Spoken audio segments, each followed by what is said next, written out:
بسم اللہ الرحمن الرحیم۔ آغا سید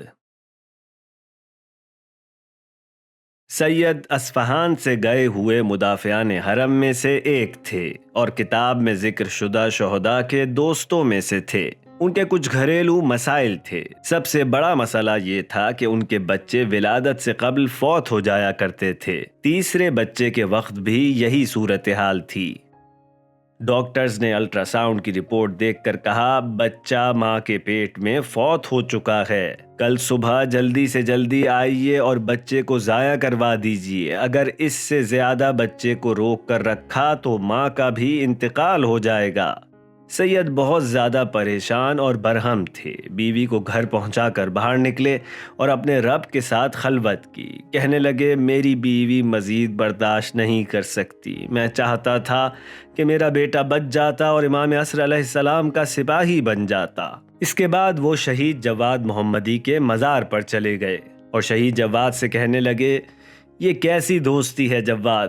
کیا تم دیکھ نہیں رہے ہو کہ میں کس قدر مشکلات میں گھرا ہوا ہوں؟ میرے لیے کچھ تو کرو۔ صبح جب ہسپتال جانے کا وقت تھا تو ان کی بیوی کی والدہ گھر پہنچی اور کہنے لگیں، ابھی میں نے شہید جواد محمدی کو خواب میں دیکھا ہے۔ وہ مجھے ایک کاغذ تھماتے ہوئے کہنے لگا، سید کو کہنا تمہارا بیٹا اللہ کے کرم سے سالم ہے۔ سید کو یقین نہیں آیا۔ اسپتال جانے سے پہلے دوبارہ الٹرا ساؤنڈ کروایا اور رپورٹ کو سیدھا اسی گائناکولوجسٹ کے پاس لے گئے۔ ڈاکٹر نے کل اور آج کی رپورٹ کو ایک ساتھ رکھا اور دیکھتی رہیں۔ اس کے بعد کہنے لگیں، ان دونوں میں سے کوئی ایک رپورٹ ضرور غلط ہے۔ لیکن وہ نہیں جانتی تھیں کہ اللہ تعالیٰ شہید کی دعا سے ماں کے پیٹ میں موجود بچے کی تقدیر بدل سکتا ہے۔ اب کچھ عرصہ ہوا ہے کہ یہ ننھا سید پیدا ہو گیا۔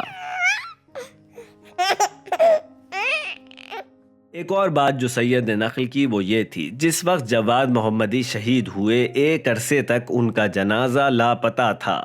سید کہتے ہیں کہ میں کسی کام سے آیت اللہ ناصری کی خدمت میں حاضر ہوا۔ میں نے ان کو شہید جواد محمدی کی تصویر دکھائی اور کہا، آغا جان دعا کریں کہ اس شہید کا جنازہ واپس آ جائے۔ آیت اللہ ناصری نے مسکراتے ہوئے فرمایا، اس شہید کو لمحہ شہادت امام زمانہ جل اللہ تعالی فرجہ الشریف کی طرف سے خاص عنایت ہوئی ہے۔